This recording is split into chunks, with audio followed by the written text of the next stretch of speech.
G'day viewers, how are you? It's Wednesday, we've made it halfway through the week. Good on us! And Wednesday means it's time for Wangafat Wednesday, an acronym that stands for What Am I Not Giving a Fuck About Today? Or in some cases, Who Am I Not Giving a Fuck About Today?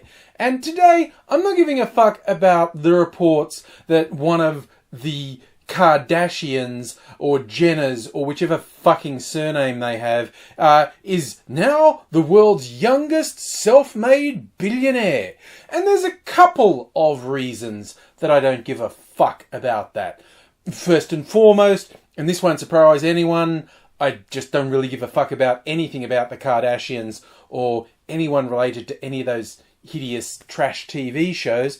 But second, because it simply isn't true. That one statement that she's the youngest self-made billionaire in the world has several untruths in it. The most obvious is that she isn't self-made. She's born into wealth. She's got an entire machine behind her. And she's just the figurehead for a massive commercial operation.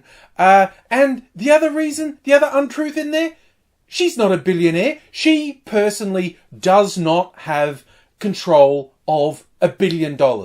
She simply doesn't. It's just a marketing ploy. And yes, look, I'm talking about it. Everyone's talking about it. But you know, that's the world we live in. People spout lies to get attention all the time. And also just this praise of billionaires, like the idea that billionaires are a good thing. Billionaires are intrinsically evil, okay? Nobody gets to be a billionaire without ruthlessly exploiting masses of people. Thousands and thousands of people. To the point, they're killing people. They have people who work in conditions that you cannot discern from slavery, whether it's people mining the raw materials for their products, whether they're working in their shitty factories. Basically, anyone who's a billionaire is a criminal fucking exploiter. And here's the thing, whenever people want to defend billionaires, and that particular disease is probably worse in the US than anywhere, and why people defend a class of people who are their enemy. I always think of a quote, it's attributed to John Steinbeck. He was a socialist, and he said the reason socialism never took off in America is because the exploited classes don't see themselves as exploited. They see themselves as temporarily embarrassed millionaires. It's like, but anyone could get it. That's the American dream. No, anyone can't. The overwhelming majority of wealth is controlled by people who were born into wealth. It's a gamed system. It's completely unfair. And it's also unsustainable. I mean, like, how much money are we actually talking about when we say $1 billion? Billions and billions and billions and billions and billions and billions and billions and billions and billions and billions and billions and billions. Why Trump can't actually say the word billion without sounding like he's saying beans is beyond me. But maybe he's just obsessed with beans. Like, when we say billion, a lot of people have this fuzzy idea that it's not that much more than $1 million. It's a few million. You know, what's the difference between a millionaire and a billionaire? Well, for instance, 1 million seconds is about 11 and a half days. 1 billion seconds is almost 32 years. There is a massive difference.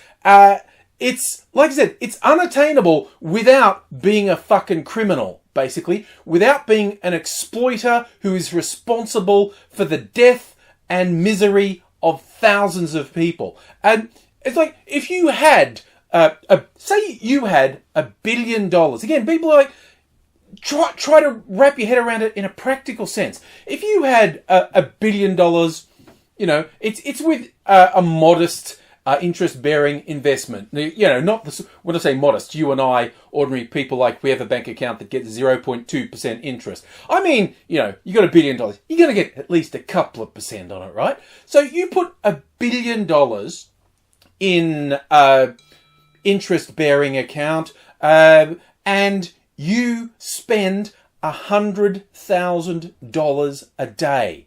It'd take you about 30 years to spend $1 billion at the rate of $100,000 a day. So that's like no investments, just, having a really severe cocaine habit or something. That's what we're talking about. So $1 billion is not a bit more than $1 million. It's an astronomical amount of money, and the people who get it are just awful people. And but Jeff Bezos and his wife, they gave away like $2 billion last year. More than anyone. Fuck off, okay? In terms of a percentage of their wealth, that money that they're supposed to have given to charity is the equivalent of a minimum wage person giving $10 to charity. So fuck the idea that that's some grand gesture on their part. And also, that will be a tax write-off for them, and they will come out ahead. So they didn't give the $2 billion to charity. Ordinary taxpayers who can't afford such expensive accountants are the ones who cover that. And they get to cover themselves in glory and just rip off people yet again. There was a fascinating speech, and it was published as a column and he was a billionaire. His name's Nick Hanauer. I think he's from Seattle. And is basically, he says, the pitchforks are coming. He was talking to the other oligarchs, and he said, what we are doing, what the system that's happening now, the rapid extension of wealth disparity, a tiny number of people controlling all the wealth and a growing number of people having next to nothing. That isn't sustainable. The people will revolt. He was speaking possibly metaphorically with the pitchforks, but he's basically saying this is unsustainable and revolution will come. And he pointed out any type of wealth imbalance like the world sees today at any time in history has not been sustainable. There has been some sort of revolution. There's been some sort of overthrow. Usually the most of what happened is a few people at the top got knocked off, and other people that were on like the top of the middle got most of the benefit. But the point is, those at the top, I'm not saying we should all sharpen our guillotine blades, but I'm not saying that isn't what's coming to them. It's the whole idea that billionaires are billionaires because they're better people is complete horseshit. They're billionaires because they're worse people, because they're ruthless, because they're exploiters. They don't deserve it, and honestly, if things don't change, change is going to be forced on them.